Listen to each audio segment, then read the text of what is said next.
we are going to be doing the PlayStation Classic. The PlayStation Classic is what we're going to be doing. The PlayStation Classic, PlayStation Classic.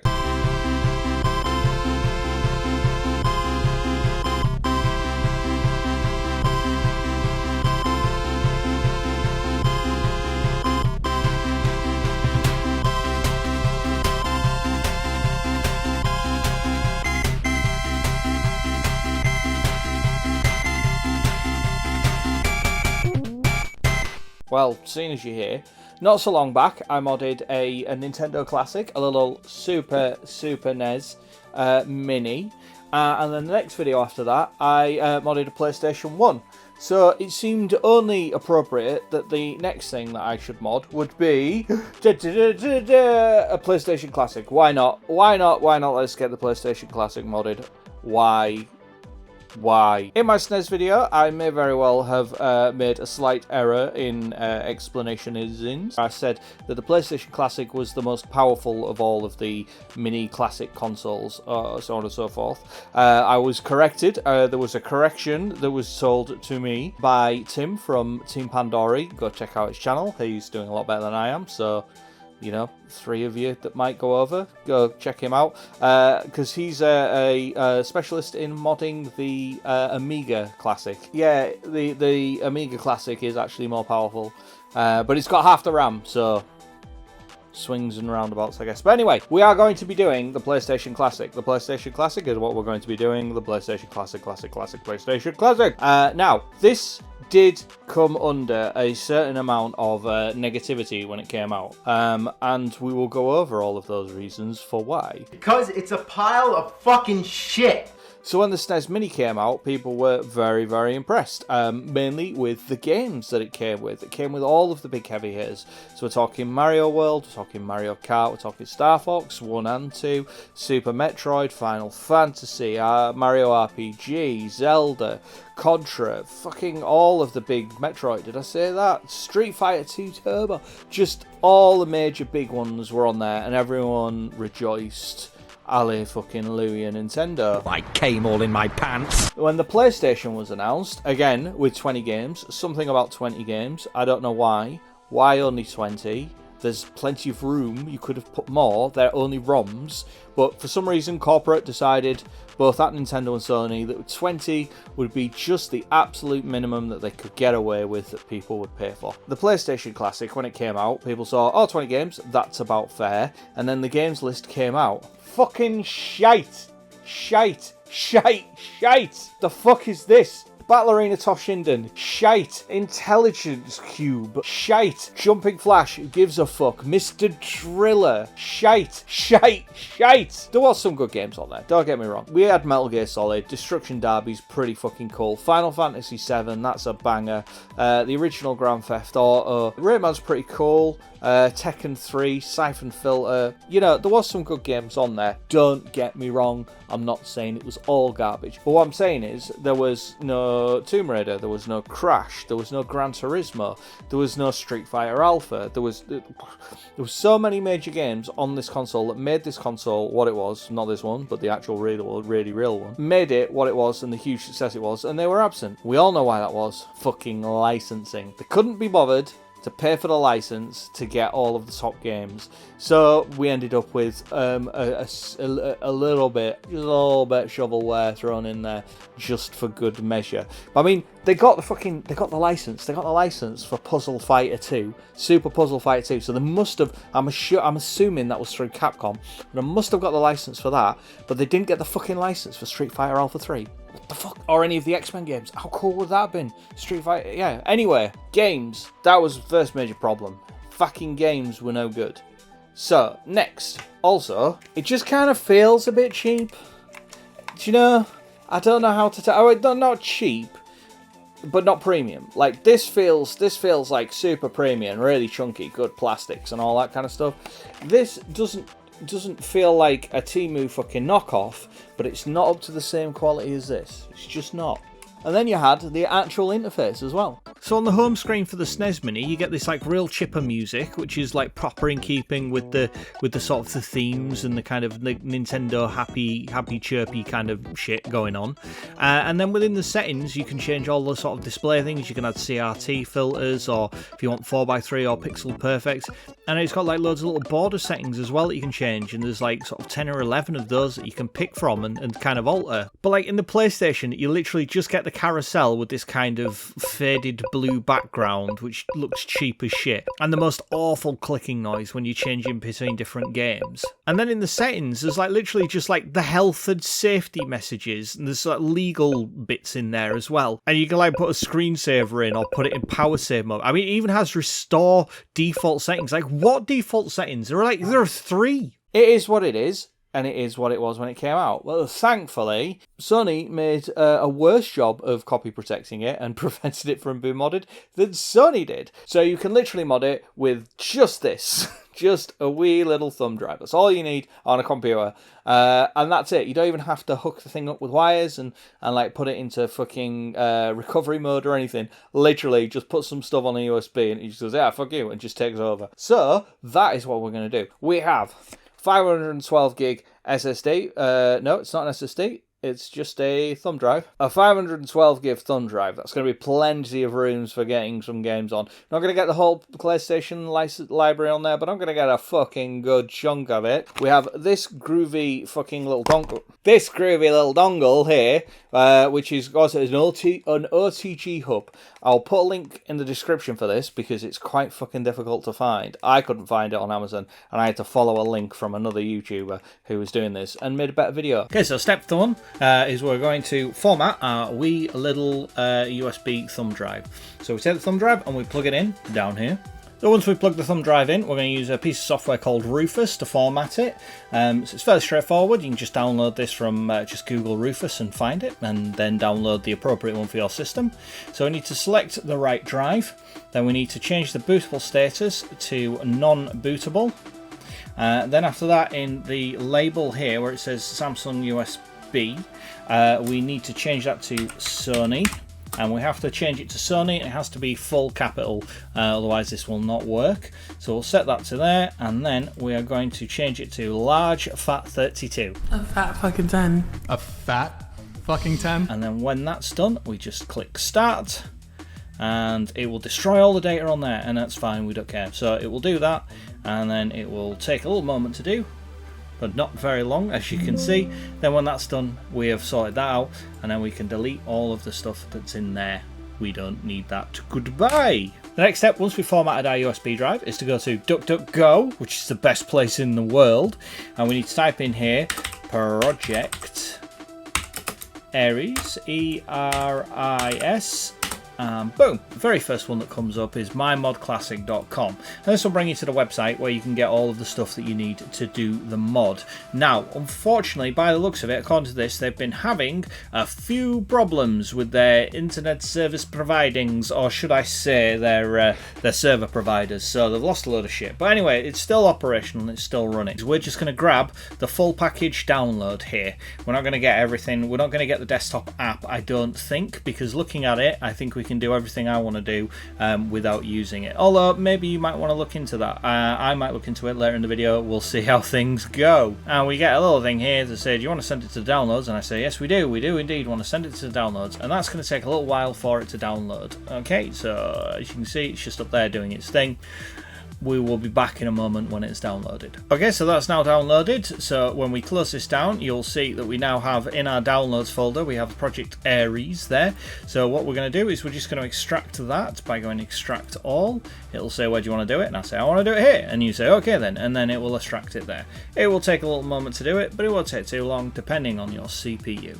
I might speed this bit up. Now that's done, we've got a folder with all of the Project Eris data on there. We're just going to take the 3 folders that are on there, we're just going to copy them and dump them onto the USB drive. Again, that will take a little while, it's not going to take too long though. So now we have all of the data on our little USB drive. We're going to plug that into the PlayStation Classic, and we're going to turn it on. And then we should, all being well, get a new flash screen where it's loading Project Eris. Here we go.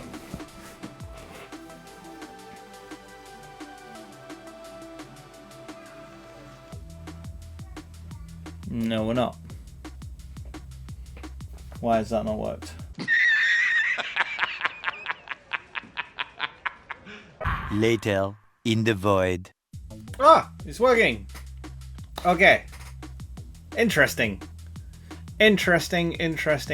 So we now have the Project Eris thing. So it's now going to be doing its thing where it takes a copy of the current system and creates a backup of the system and does some other shenanigans in the background.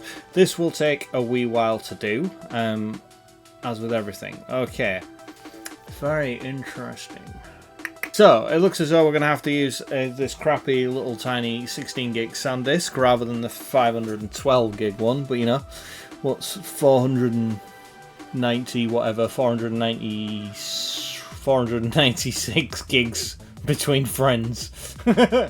But yeah, so we're going to be down on storage. Bingo! So that's done, so the system will now shut down.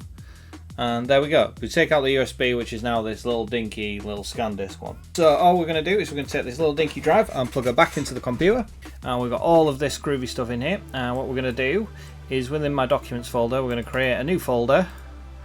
Oh, no, cancel. We're going to cut all of this lot out of here and bob it in there. There's nothing left to do. Come on, you can do it. There we go. Right, now that's done. Now all we need to do is we need to reformat this drive one last time. So we're now going to reformat it. It's much easier this time. We're going to format it from FAT32 to NTFC. So let's go. We hit there and go boom and a yes, and that will format that to that. Okay, and now when we open this back up again, we now just need to copy these back over to the drive. Again, this will take a fucking decade.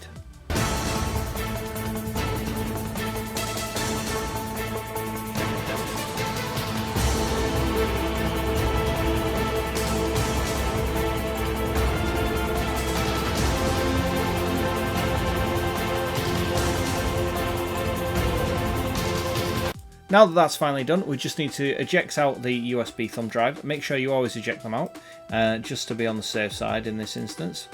And then we just plug it back into the PlayStation Mini, hit the power button, and away we go. And here we are, finally. It should just take a moment to go through all of the setup. And we have Project Eris.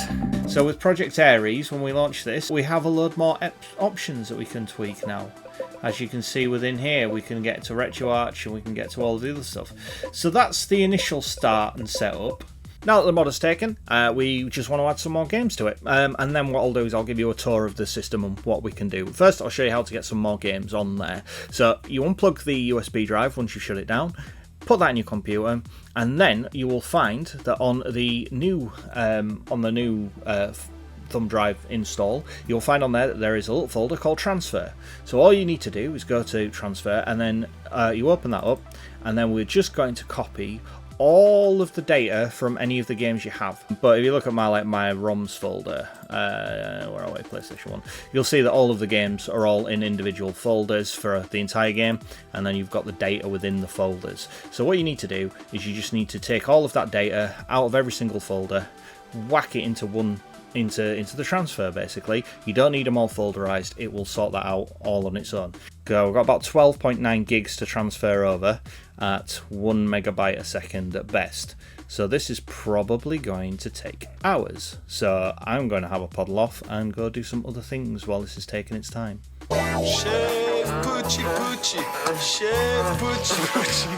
If you decide you want to get some more cores to run in RetroArch, this isn't going to be something I'm going to do, but I'll just show you how to do it. This will then also transfer into Emulation Station as well, because that uses RetroArch as the back end. So this is how you would get some extra cores. There used to be a link that you could go where you could download all of the cores as one patch. You can't do that now by the looks of it. So, but if you go to their website and you go down, you've got RetroArch cores direct from LibRetro, and if you go to there, these are all of the cores that you can then pick and choose from. So it's fairly straightforward. You would just download the core that you want and then unzip it, and then you would take the data from that, and then in your folder where on your thumb drive, you would then put that back in your computer, and you're then greeted with this. So you would go to Project Ares, then you go to OPT, and then you go to RetroArch, and then you go to Config, and then you go to RetroArch, and then you go to cores. And in cores there, you can see this is where the actual core is. So you extract it, so you end up with the SO file, and then you just copy and paste the cores into there, and then that's that done. Right, so that's just about coming to an end now, thankfully, finally. But we do have a slight problem. As you can see, obviously, with the controller in there, we only have one spare port. And if we only have one spare port, and that's taken up by the memory card for that to work, then we can't play any two-player games, and that would be a huge shame. So, thankfully, what we have is we have this wee little, what's called an OTJ adapter, which is basically a little 3 USB socket with a little mini USB, whatever that is called, on the background. Now, you have to use very specific ones, as I found out. The same with that. You can't just use a USB hub. It has to have a pass-through, a power pass-through, and also a data pass-through.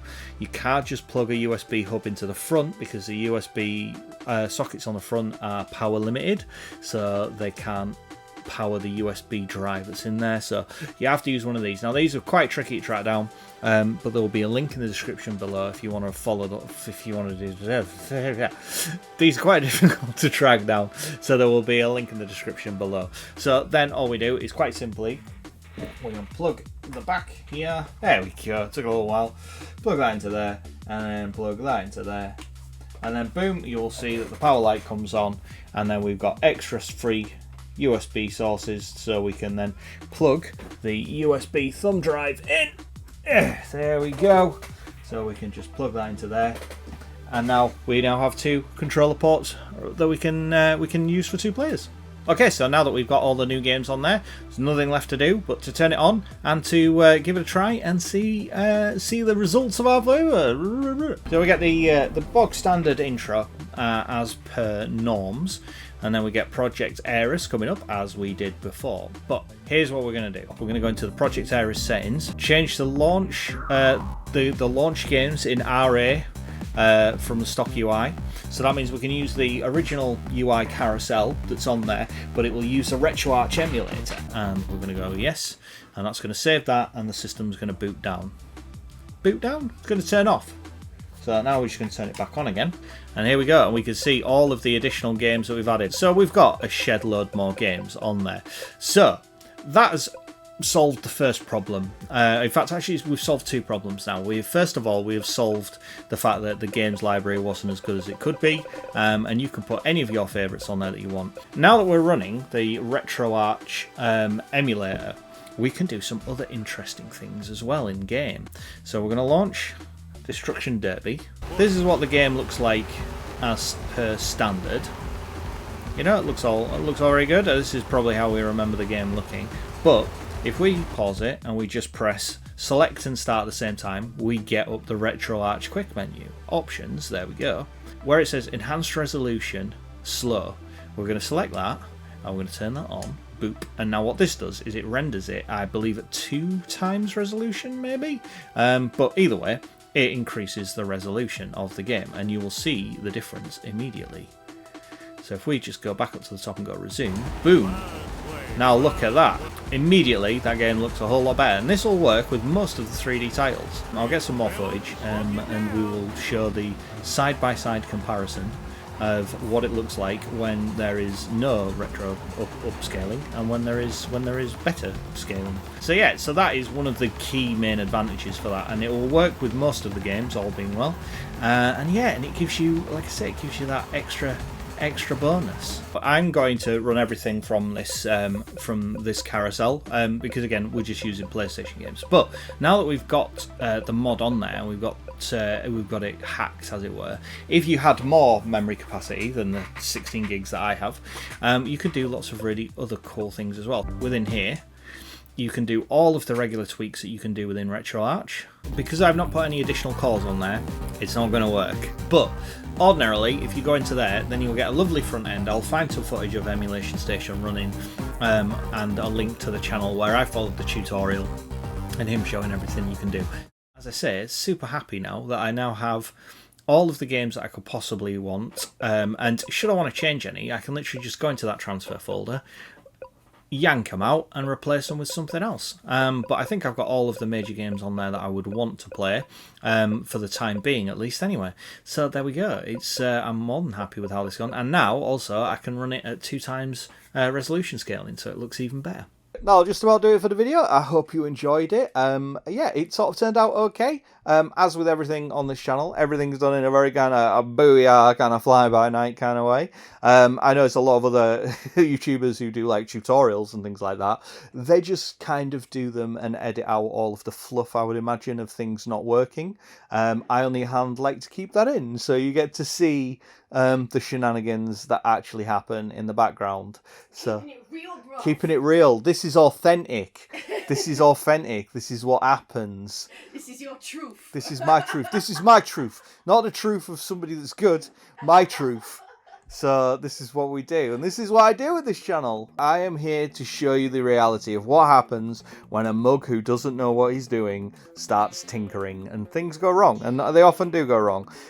So I'm quite gutted that instead of using the 512 gig 512 gig thumb drive that I'd bought for this, I'm going to have to use a 16 gig. But apparently when checking out the websites and going on some of the forums, yeah, the PlayStation does not recognize decent thumb drives. It likes old USB 2 thumb drives. So, you know, if you're doing it, you need to kind of bear that in mind and try and find like a larger capacity USB 2 drive. Yeah, so it's a little annoying that that's the case, but it is what it is. I wasn't going to go ham with it and put all the different emulators on and all that kind of stuff. I don't really see the point in that.